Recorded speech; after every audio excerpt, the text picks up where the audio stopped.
जो लोग कहते हैं ना दोस्तों कि भारत में नारियों का काम जो था पर्दे के पीछे रहना था, घूंघट के पीछे रहना था, घर के अंदर बैठना था, उनने भारत का इतिहास पढ़ा नहीं। यदि भारत का इतिहास पढ़ते वो तो उनके मुंह से ऐसी बात निकलती नहीं। उनने भारतीय अध्यात्म को नहीं पढ़ा, भारतीय संस्कृति को नहीं पढ़ा, भारतीय धर्म को नहीं पढ़ा और भारतीय शास्त्रों को नहीं पढ़ा। जो भारतीय शास्त्रों को पढ़ता है वो इस बात को बड़ी गंभीरता के साथ जानता है कि हमारे यहाँ पर ज्ञान विज्ञान को जन्म देने वाली कौन है? शक्ति नारी है। हमारे यहाँ आगम निगम को जन्म देने वाली शक्ति कौन है? नारी है। यहाँ पर वेदों के ज्ञान को देने वाली शक्ति कौन है? नारी है। हमारे यहाँ पे दुर्गा कौन है? भगवती कौन है? भवानी कौन है? हमारे यहाँ गायत्री कौन है? नारी शक्ति तो है। ये जो समय है वो नारियों का है, आने वाला युग नारियों का है, आने वाले समय की झंकारें नारियों की हैं। और ये जो युग निर्माण का पर्व है वो यही याद दिलाने के लिए आया है कि गुरुदेव ने जो नारी जागृति का समय कहा, नारी जागरण का समय कहा, नारी सशक्तिकरण का समय कहा, वो अब आने वाला है। आप जरा सोच करके देखो कि कितनी विडंबना है कि आदमी को भूख तो भावनाओं की है, प्यासा वो प्रेम का है। कोई आए और 2 मिनट के लिए अच्छे से प्रेम से बात कर ले तो आदमी का दिल का बोझ हल्का हो जाता है। पर आदमी भाग किसके पीछे रहा है? पैसों के। आदमी अपने जीवन के उद्देश्य को भूल कर उन चीज़ों के पीछे भागने में लगा है जो आज न कल किसी की होने वाली नहीं, छूटती ही हैं। उनका आज तक कोई मूल्य आया नहीं। जो कीमत की चीज़ थी वो थी व्यक्तित्व, और आदमी भाग रहा है किसके पीछे? पैसे के। जो चीज मूल्य की थी वो था आचरण, आदमी का अपने जीवन का सुकून, और आदमी भाग रहा है किसके पीछे? बाहर के वैभव के पीछे। जितने बड़े व्यक्तित्व का आगमन होता है उतने ही स्तर की सफाई आवश्यक हो जाती है। आपके यहाँ घर में दूध वाला अखबार वाला आते हैं तो उसके लिए आप पूरा घर थोड़ी सजाते हैं कि नहीं आज दूध वाला आ रहा है, हम लोग बंधनवार लगाएंगे और दिवाली के लैंप लगाएंगे, सफाई करेंगे। ऐसा कोई नहीं करता। दूध वाला आता है, आप सामान्य रूप से दूध ले लेते हैं। और यदि आपके रिश्तेदार आते हैं तो आप ड्राइंग रूम साफ करेंगे, किचन साफ करेंगे, व्यवस्था बनाएंगे। प्रधानमंत्री कहते हैं आपके यहाँ आ रहे हैं तो घर की छोड़िए पूरा मोहल्ला साफ हो जाएगा, पूरा का पूरा हरिद्वार साफ हो जाएगा, रातों रात रोड बन जाती है।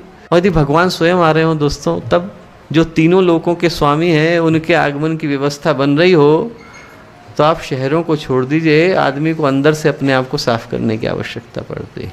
उसकी सफाई के बगैर भगवान के आगमन की व्यवस्था नहीं हो सकती। अंधकार के जाए के बगैर प्रकाश के आगमन की व्यवस्था नहीं हो सकती। असुरता को हटाए बगैर देवत्व के आगमन की व्यवस्था नहीं बन सकती। मैं आपको सूक्ष्म की एक बात बताऊं, इस समय में जो घटनाएं घट रही हैं उसकी गंभीरता को हम लोग महसूस नहीं कर सकते। इस समय में क्या घट रहा है? इस समय में नवयुग के नीति निर्धारण की व्यवस्था बनाई जा रही है। रीति नियम क्या होंगे, प्रथा परंपराएं क्या होंगी, आस्था आकांक्षाएं कैसी होंगी, आदमी जिएगा कैसे, आदमी के जीने का तरीका क्या होगा, जिसको हम लोग अंग्रेजी में बोलते हैं पॉलिसी तैयार करने का समय चल रहा है। इस समय में पॉलिसियां लिखी जा रही हैं। क्यों? क्योंकि यदि आप सिर्फ बुराई को मार दो और अच्छाई की व्यवस्था नहीं करो, कहीं से रोड जा रही है, रोड को हम तोड़ दें और नई रोड नहीं बनाए तो क्या होगा? कहीं पर बिल्डिंग थी, बिल्डिंग हमने तोड़ दी और नई बिल्डिंग नहीं बनाई तो अराजकता फैल जाएगी। इसलिए जो बुराई है, बुराई को तोड़ने के साथ साथ परिष्कृत आत्माओं को आमंत्रण दिया जा रहा है कि आप आइए और इस रिक्तता की पूर्ति कीजिए। ये समय बड़े ही गंभीर चुनौती को लेकर के आया है। हर व्यक्ति, हर ऋषि, हर महर्षि, हर योगर्षि, हर राजर्षि एक ही बात को बड़ी गहराई के साथ बोलता है कि गायत्री का जो मंत्र है वो महामंत्र है और गायत्री विश्व हित कारिणी है। पूरे विश्व का हित करने वाली है। एक व्यक्ति का नहीं, मेरा नहीं, आपका नहीं, लिखने पढ़ने वाले का नहीं, बोलने समझने वाले का नहीं, सुनने वाले का नहीं, पूरे विश्व का हित करने वाली है। आपने कहीं पर किसी मंत्र के लिए ऐसी बात सुनी? मैं पैरासीटामोल की गोली खाऊं, मेरा बुखार जाए, ये तो दुनिया का हर केमिस्ट बोलता है। मैंने पैरासीटामोल की गोली खाई, बुखार आपका चला गया, ऐसा माँ गायत्री बोलती है। इस मंत्र को करने से मेरा कल्याण तो होता ही है, पूरे जगत का हित होता है। ये वो मंत्र है जिसको करने से व्यक्ति का अकेले का हित नहीं होता, पूरे जगत का, पूरी सृष्टि का होता। एक ऐसा फूल है जिसकी सुगंध पास खड़े होने वाले को नहीं मिलती है, पूरी दुनिया में बिखर जाती है। प्रतिकार का अर्थ होता है कि जहां कहीं भी अनैतिकता हो रही है वहां पर हम लोग अपनी घोषित रूप से असहमति व्यक्त कर दें कि साहब इसमें हम लोगों का हाथ नहीं है, हम ये नहीं करने वाले हैं। और आप लोग करके देखिए इस बात को। यदि एक व्यक्ति विनम्रता के साथ भ्रष्टाचारी के सामने खड़ा हो जाए, कहे कि साहब हम आपको देने के लिए तैयार नहीं है, तो एक को देख करके 10 खड़े हो जाएंगे, 10 को देख करके 100 खड़े हो जाएंगे, 100 को देख करके 10,000 खड़े हो जाएंगे, और 10,000 को देख करके 1,00,000 खड़े हो जाएंगे।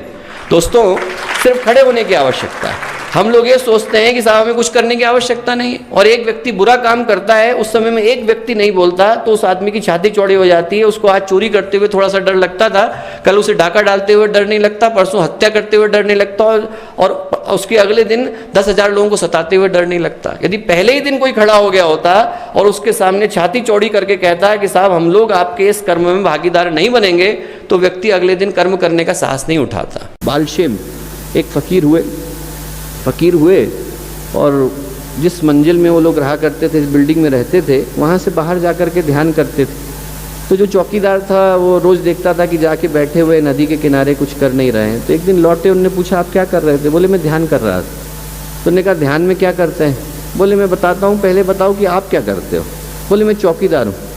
बोले चौकीदार का क्या काम होता है? बोले चौकीदार का काम होता है कि जो लोग खराब हैं, जो लोग बुरे हैं, उनको बाहर रोक दे, जो लोग अच्छे हैं उनको अंदर आने दे। बालशेम बोले मैं भी चौकीदार हूँ, मैं अपने मन का चौकीदार हूँ। जो खराब विचार होते हैं उनको बाहर रोक देता हूँ, अच्छों को अंदर जाने देता हूँ। दुनिया स्वार्थ की, अहंकार की दुनिया हो गई। यदि हर व्यक्ति यही सोचे कि साहब मेरी ही इच्छा पूरी हो जाए, तो भटकने के सिवाय हमें मिलेगा क्या? व्यक्ति भटके हुए हैं, परिवार टूटे हुए हैं, समाज बिखरे हुए हैं। स्वार्थ और अहंकार को लोग प्रैक्टिकल होना मानते हैं। धर्म है, न्याय है, नीति है, सदाचार है, वो गुजरे कल की बातें हो गए हैं, और ये जमाना बदलाव की चाहत रखता है। अदरवाइज यदि हम लोग इसको ऐसा ही छोड़ करके गए तो आने वाली पीढ़ी हमें माफ़ करके नहीं जाएगी। हम लोग यही सोचते रहे कि हर व्यक्ति यदि इसी सोच के साथ जिंदा रहे कि मैं दूसरे की जेब फाड़ कर और दूसरे की आंख उखाड़ करके जिंदा रहूँगा, तो शमशान के सिवाय हमारे बच्चों के लिए कुछ छूटेगा नहीं। तो ये दुनिया बदलाव की चाहत रखती है, और आज इस दुनिया को चिंता की नहीं, चिंतन की आवश्यकता है। आज इस दुनिया को नीति की नहीं, नियत की आवश्यकता है। आज इस दुनिया को औजार की नहीं, आचार्यों की आवश्यकता है। आज इस दुनिया को व्यक्तियों की नहीं, व्यक्तित्वों की आवश्यकता है। गुरुदेव ने कहा श्रमशीलता के दो पक्ष हैं। पहला पक्ष तो कि आदमी एक एक क्षण का, एक एक सेकंड का, समय का बेहतर सदुपयोग कर ले। पहले चरण में समय में से कुछ चीज खाली नहीं जा रही है, आलस्य में, प्रमाद में समय नहीं जा रहा है। व्यक्तिगत दृष्टि से आदमी समीक्षा कर ले, विश्लेषण कर ले कि कहीं ऐसा तो नहीं कि हमारे दिनचर्या का कोई हिस्सा जो है वो ऐसे कार्यों में जा रहा है जहाँ जाने की आवश्यकता नहीं। व्हाट्सएप पे 2 घंटे चले गए, 1 घंटा फेसबुक पे चला गया। दूसरा गुरुदेव ने कहा समय का गुणात्मक उपयोग। पहला तो ये है कि हम लोग ये ध्यान रखें कि कहीं आलस्य और प्रमाद में तो नहीं जा रहा। दूसरा ये याद रखें कि जो कर रहे हैं वो बेहतर कर रहे हैं कि नहीं। कल हमने स्वाध्याय करा, आज उससे बेहतर कर लें। कल साधना करी, आज उससे बेहतर कर लें। कल कोई बात कही थी, संभाषण था, आज उससे बेहतर दे दें। जो हम कर रहे थे कि व्यक्ति के नाते, एक कार्यकर्ता के नाते, उसमें गुणात्मक सुधार आ पाया कि नहीं।